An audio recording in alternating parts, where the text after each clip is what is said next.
Yun. Hello guys, welcome back to my channel. Good morning. So for today's video, ililinisin ko na yung steering wheel.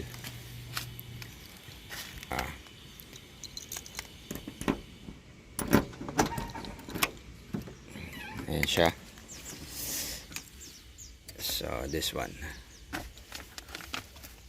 Try kong i-restore yung OMP steering wheel ko. At least malinisan man lang na at maibalik sa dati niyang itsura. So baka yung steering wheel nyo parehas sa akin na aftermarket din na suede or Alcantara fabric. Makatulong sa inyo tong video na to. So stick around and enjoy watching my video. Alright? Cheers!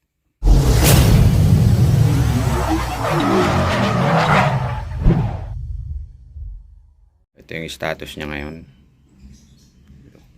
Wala, nag-try ako dito.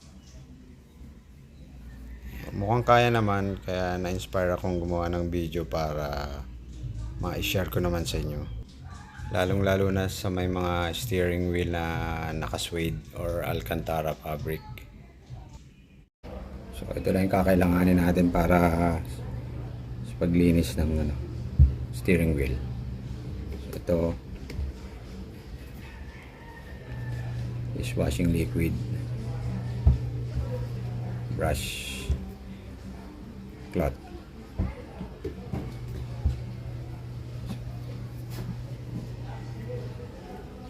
So gumamit lang hot water.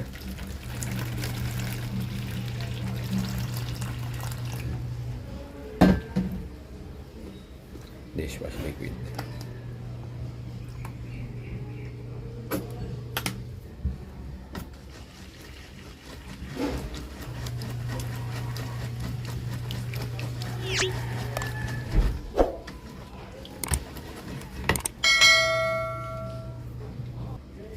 So soak muna natin siya ng hot water with dishwashing liquid.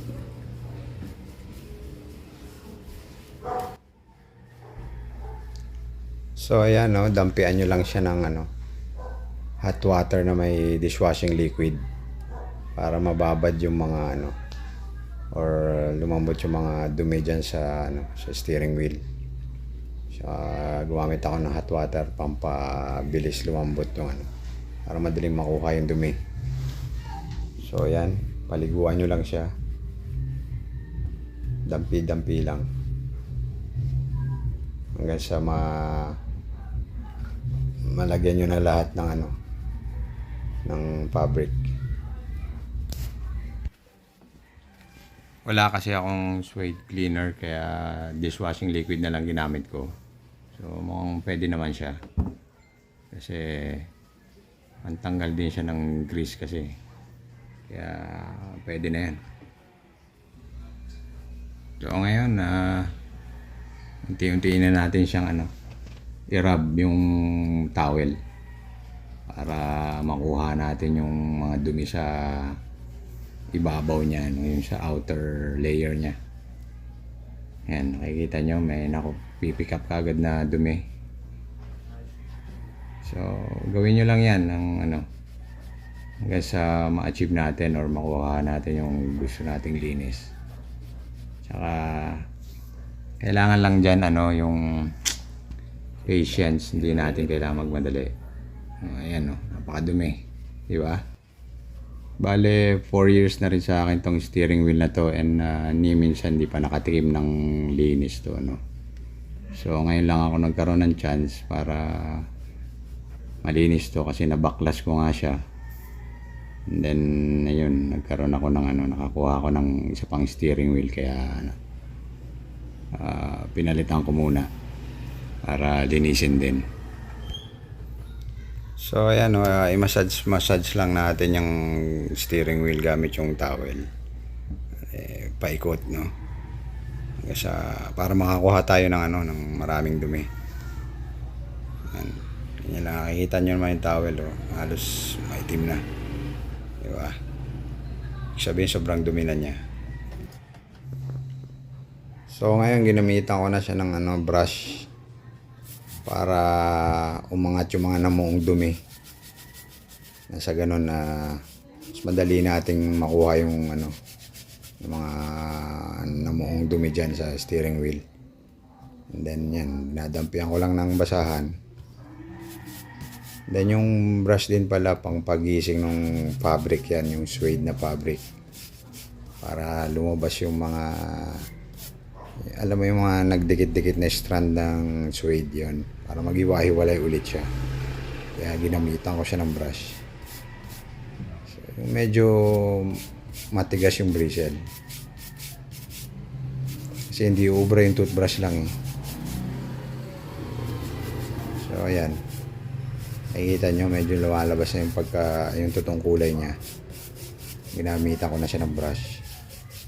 Kasi yung suede made out of leather yan eh. Yan yung ilalim ng leather, yung kabilang side ng leather, di ba? Yung leather usually makintab, yung kabilang side, yan yung suede. Ganyan yung material niya, parang gamusa ang dating.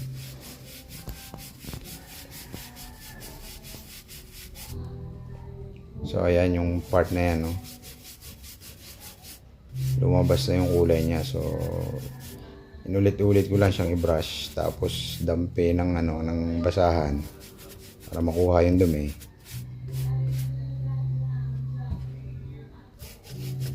Kaya inulit-ulit ko lang siya hanggang sa makuha ko yung gusto kong ma-achieve ko yung gusto kong, yung hinahanap kong resulta. So ayan, tuloy-tuloy lang ang pag-brush, and at this point ginamitan ko na siya ng yung microfiber towel, yung malinis.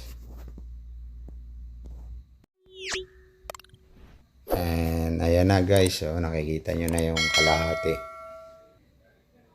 compared do sa kabilang side, diba? Ngayon continue na natin sa kabilang side para makita na natin yung result.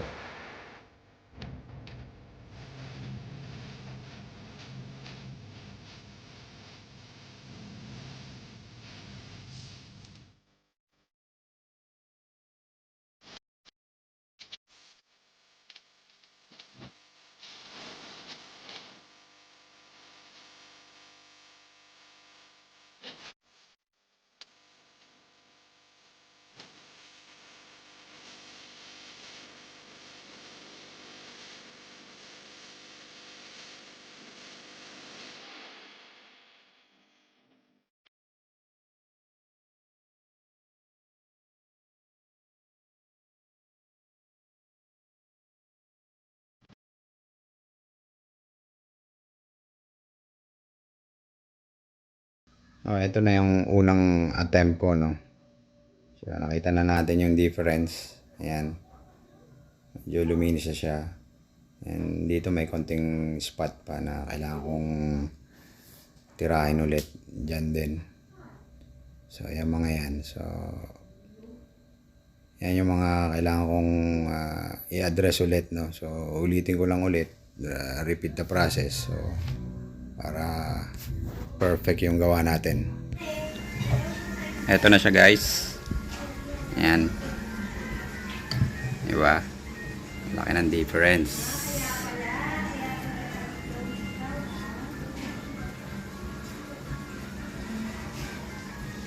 So ipa-final rinse ko na lang siya ng wet damp cloth, no? And then after that, kailangan nyo siyang suklayin ng hard bristle na brush, diba? Kukondisyonin na siya. Ayan, diba? Kita nyo, lumalabas na yung niya, suede.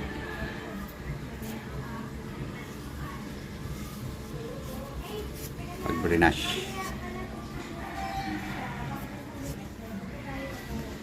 So yun, ipa-final rinse ko na using wet cloth. So using this one, wet damp cloth. So binasa ko lang to. Then punasan lang natin siya.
And there you have it, guys.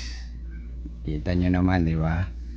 Ang layo ng itsura niya compare dun sa kanina.